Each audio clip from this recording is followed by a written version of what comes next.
All the paint's now cured and dried. I'm not sure why, but some of it has gone very flat and some of it has stayed very shiny. Don't know what that's about. Doesn't bother me because obviously all of this is going to be hidden anyway. The important thing is it's all covered in paint. I want to get all of this put back together today because there's nothing really stopping me at this point, and it'd be nice to have all the bits out of the house.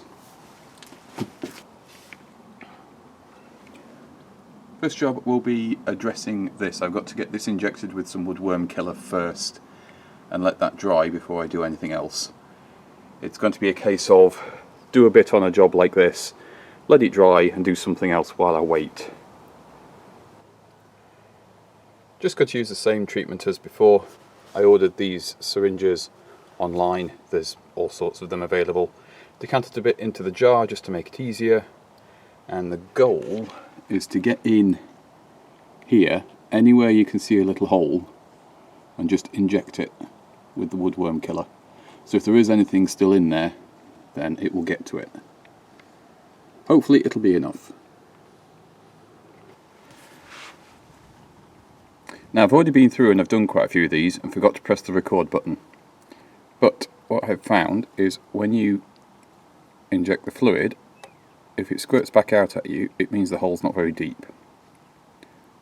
And if it goes in quite a way, like that one did, it means the hole goes quite a way through. And you just patiently look for every one you can find and load them all up.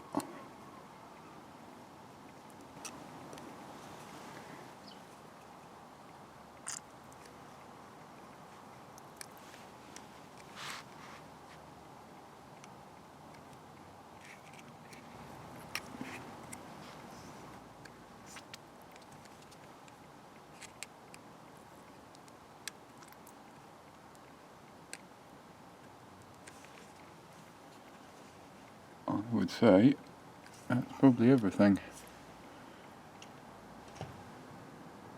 Yeah, it looks like the top of most of these I've actually taken enough of the burrow out where the hole's been.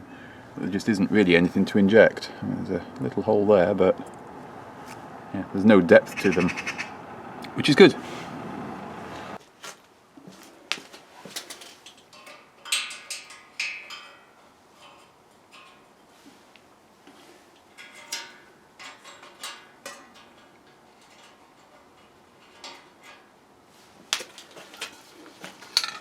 As usual with painting advice, do as I say, not as I do. This is a terrible way of doing it, but it's the way I'm doing it.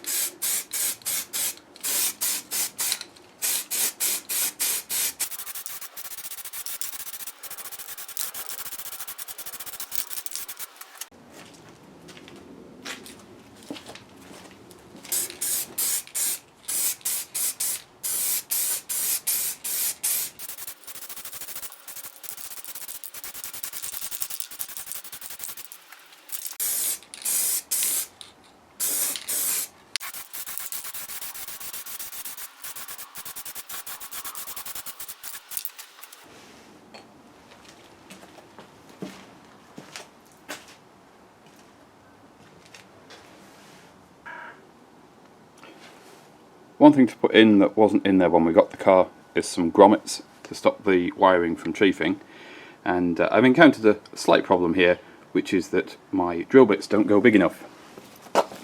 So I've been spending a little bit of time with some hand files and this countersunk bit, which we never use, just to deburr the edges, which actually works really well just in your hand. You don't need to do that in the machine. So when you've got the hole filed out about what you want, just pop that on there, just give it a bit of a twiddle. It just takes the burrs off. There's no force required there. It just means you don't cut up the little grommets that you put in.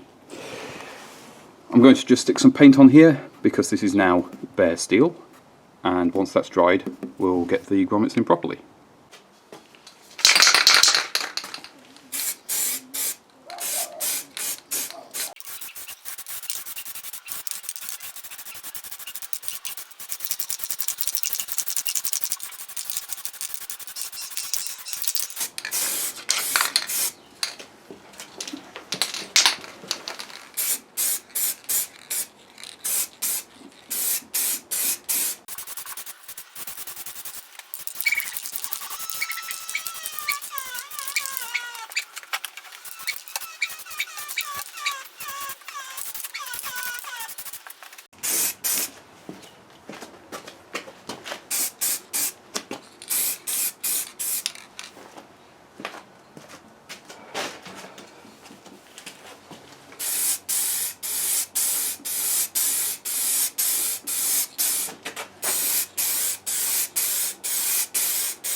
Work's progressing on getting everything together. I've got my wires laid out ready for the high level lights. Before I do that, I want to get this floor in, which we've already spent loads of time sorting out. I have noticed with the fixings we have a little bit of a motley assortment. We're not really supposed to have this type for the boot floor. They're all supposed to be this type with a little point on them to help locate them, because these are slightly the wrong size to go into the captive nuts. So I shan't have all the fixings in when the boot floor goes on, but it will be enough to have it stable, and then I'll know what I need to get. This probably explains why the floor is missing some, because the floor uses these. So that's probably where the floor ones went. Not a big deal. Next job is to put the soundproofing strip in here.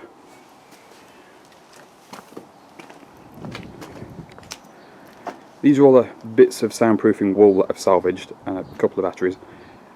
And I need to replace all of this really. It's compressed and it's flat, and it has some moth damage in places, so it all wants to be redone.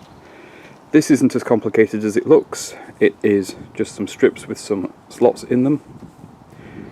And I was going to buy some wool, and then I remembered I have this wool. And this is a 100% wool broadcloth I bought for a project, and it's the wrong material for the project. I have loads of it. I'm going to double it up because it is a bit thinner than I want, so 2 layers. Because it's wool you can do that, and that should do the trick without me spending any more money than I have to. All the pieces on here are just straight edges, so the bits I had left over from in here have done this edge here, and then I cut one strip from the rest of the fabric to do everything else. I also learned this wool I'm using is about half the thickness of the uncompressed sections of the wool I've removed. So I'll just fold these in half and that'll be fine. Don't need to have a continuous seam around here. This is literally to stop things rattling. That's all it does, and just makes everything sound a bit nicer when it's together.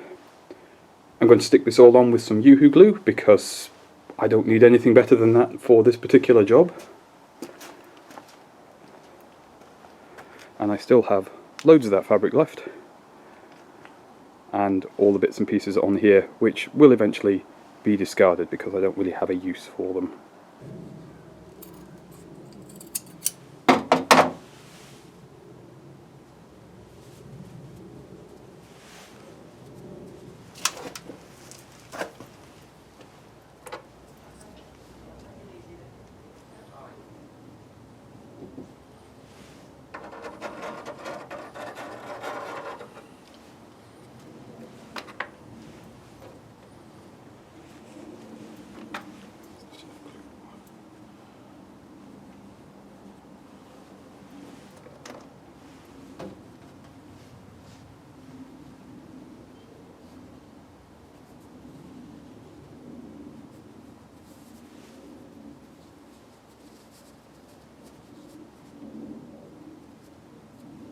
Put a bit more glue than I needed on there.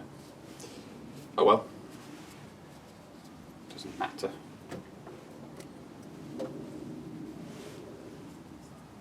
do we do that from there?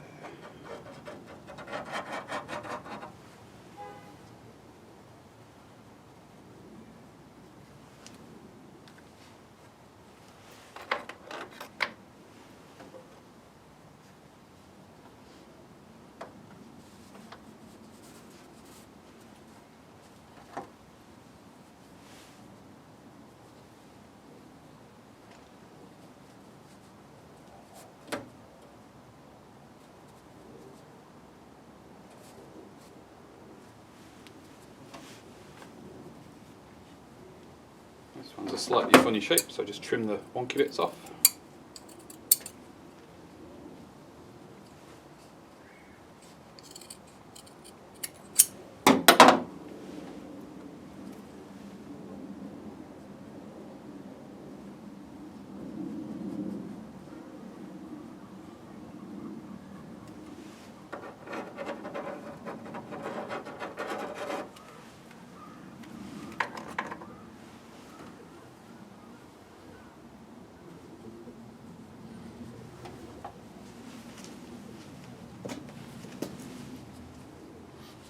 just want to put a little bit of pressure on when you glue it, just to stop the wool springing back.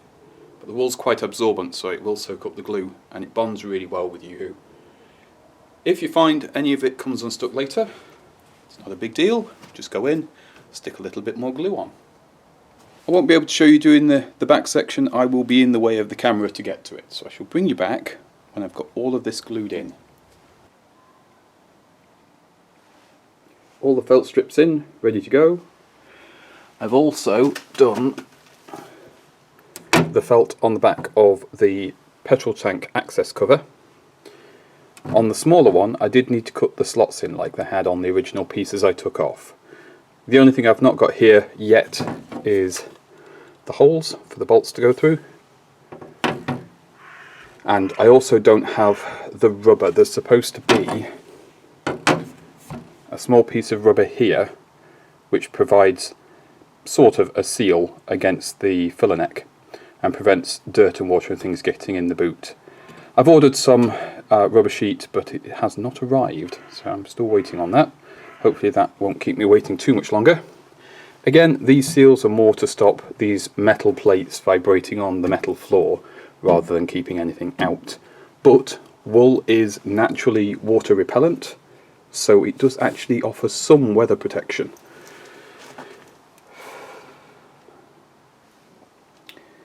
At the moment I'm just waiting on the spare wheel bracket there to dry off. This just stops you shoving the wheel too far back into the boot.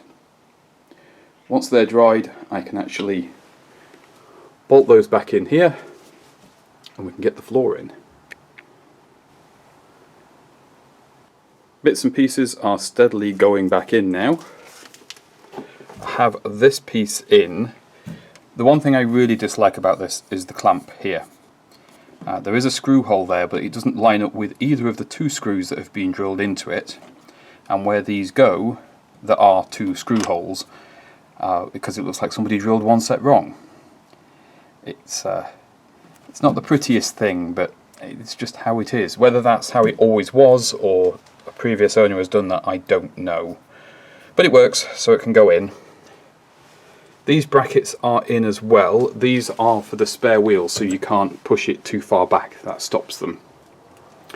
And it's worth noting that these are handed. Now you see how these are flat along the top? If you put those in the other way around, they tilt like that and like that, because the floor, although you can't really tell, does have sort of like a downward slope to the edges. And these are shaped to match that, so if you don't get them in the right way round, you can't put the floor in on top. Nope, we can't put the floor in yet. I've got to put these trims in. The black pieces there, they're probably Rexine, and they go underneath the floor, so the floor holds the edges in nice and tidy, which means I've got to glue these on. I'm not replacing the rear arch padding. It's not great, but it'll be good enough for what we're doing here. There's no point replacing it. I need to give these a clean. They are still covered in barn dust, so I'm going to go and give those a very careful clean indoors. While the glue for these dries, I'm just going to use a spray-on carpet adhesive for those. I think that will be perfectly fine. They're not under any sort of stress in here. And then we'll put the covers on, and they need the edges gluing on. I've got some contact adhesive I can use for that. Again, not a sponsorship, just the product I have that I'm using. This has been recommended to deal with the woodworm and the little bit of rot that I found in the frame, and apparently this stuff sorts it out, and then you can just fill and finish as normal. It does say, and I'm not really super keen on it, to drill some smaller holes to get into the frame as deep as possible, and this is my smallest drill bit, so yeah, I'm going to do some small holes and we'll see how that goes.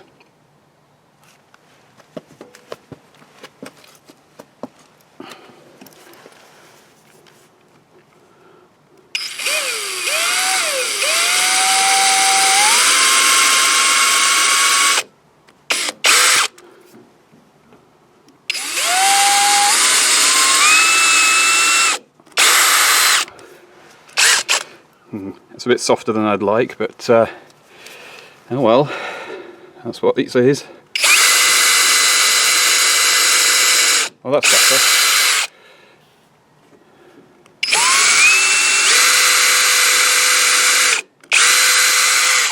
I don't know how many holes I'm supposed to drill. I don't know if this is too many or not enough. Hopefully it's about right.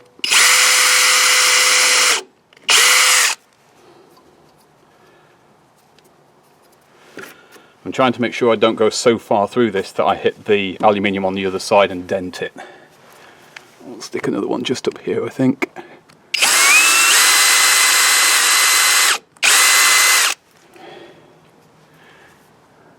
The actual rot is just up in this area here somewhere. It's not actually that bad since I've had everything off and dried out. It seems to have got, you know, a bit more stable feeling than it was.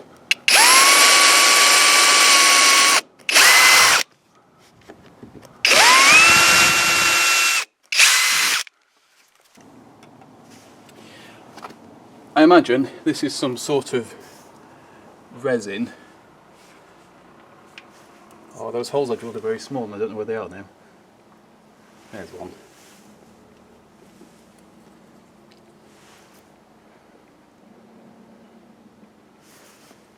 Oh, that's interesting.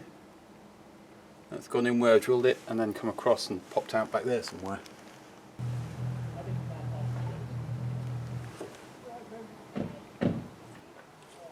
Definitely smells like a resin. Does say to wear gloves, and unfortunately I don't have any gloves to wear, so I'm just being careful. But if you're doing this, get some gloves and wear some gloves. Don't be like me. Yeah, because when it goes on your fingers, it is sticky like a resin, and I'm pretty sure that's what this is. So it's probably not great for me, but oh well. I'll just clean my hands up afterwards as soon as I can. And that should mitigate it. I mean, I could put my welding gloves on, but I don't think that would help. I think that might make it a little bit more difficult.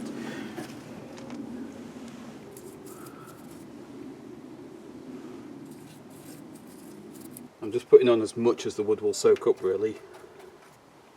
Feels like that's a sensible choice.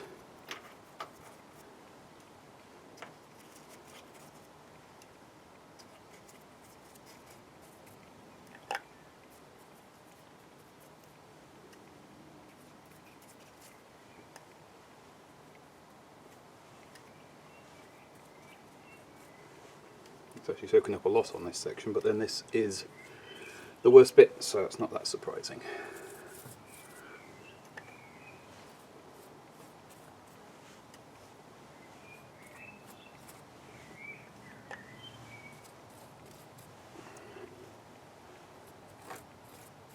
Right, now I shall carry on like this for a while, and then it needs 2 hours to cure, after which we can do the filling. One of the mysteries I've got is this block. It has a large threaded hole here, and I have nothing in that. There was nothing in it when we got the car. I have to assume it's something to do with a tool tie down or something, because it lives on the other side of these holes here. And originally there's a webbing strap here which I need to replace, which just screws down into the bodywork. So it would sort of make sense for maybe a wheel brace or a jack to bolt down. If you know, let me know, because I've got no idea on that one. I'm going to refit it anyway. I've cleaned it and painted it, and if it's on the car I don't lose it. Make sure I get it the right way round.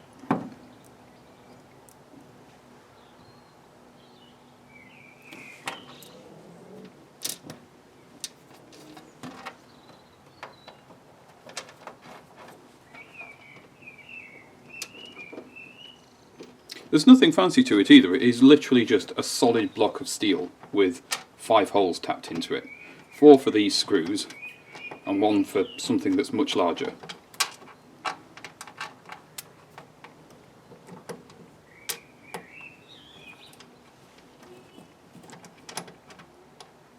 that's one of these sort of things. It's always awkward.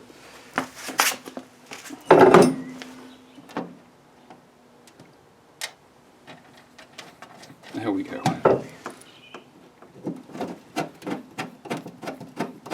It would be nice to replace all of the original toolkit and equipment on this car. Even if we don't use them, it's just nice to have things complete.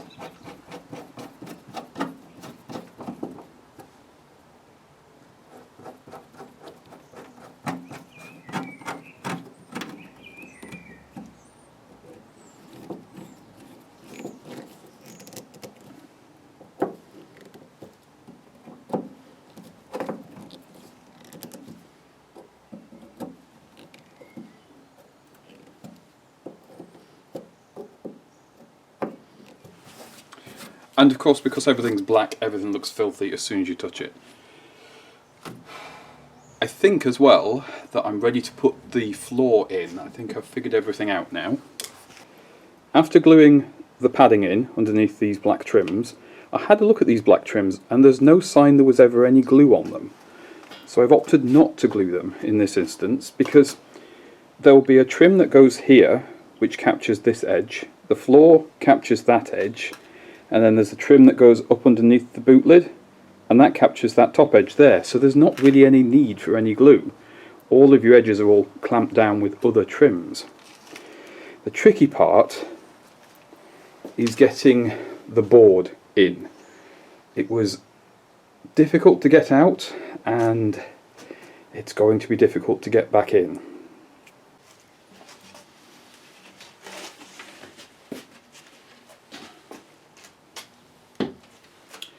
The board can only go in one way. You've got a big access hatch here. This is for the fuel tank access, for the sender, and it's shaped. So at the bumper end you can see it kicks out.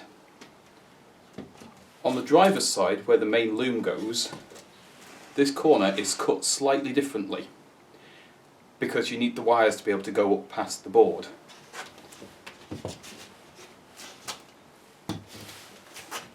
On the passenger side, it doesn't have that sloping cut, it's just square. So you don't really run much in the way of anything wiring wise up this side of the car. So I think that means I put this corner in first and then lay it down for the driver's side. We'll have to see. I remember this being an awful job when I removed it, so I'm not expecting any joy putting it back in.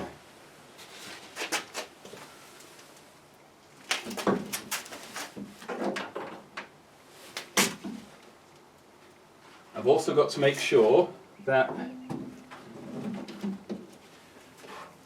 I don't disturb the felt I've put in, I don't disturb these, and I keep the fabric underneath the plywood, and that everything slides in as it should. Now, the backing board, that goes in from the inside of the car, so I don't need to worry about clearance issues on this side, for that at least.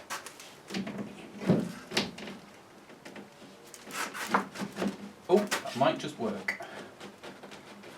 It is very, very tight though.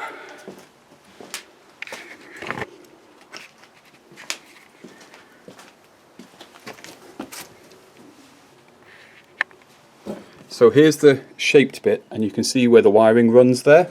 Eventually there'll be a trim that goes over that, so you won't see any of that wiring. But that slot just allows you to clear the hinge. And on this side, the slot isn't present, so you've got to get this corner in under that hinge, unless you're able to remove them, before you can get it in. But now, I'm finding it's tight up in this corner, so I've got to be careful that as I move it down, I don't tear this fabric, which is very delicate because of its age. And I don't really want to replace it with new stuff. I want to try and salvage old stuff where I can. You can see some historic damage there on this side where something big was kept in the boot. That's where it also had sort of like the dents up here and things, so yeah, it's a bit fraught, this part.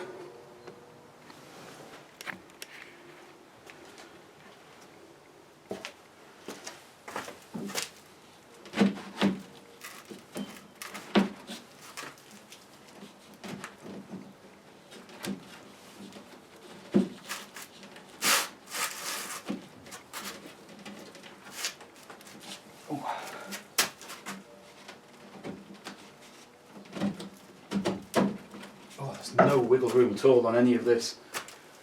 And it's hanging up on... There's a captive nut fixing in that back corner it's hanging up on. But because this end's dropped down so far, I've got to wiggle it up to get it underneath it.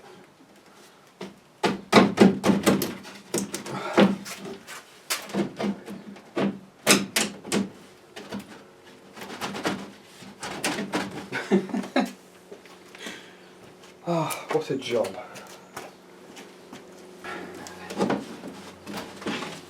Okay, I can see where that is now.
There we go. Easy as that. It's in though. I'm quite pleased about that. I need to shuffle this trim just a little bit. It's not quite where I want it to be sat, but it's pretty close. And now I've got the board down, I should be able to do that without too much trouble.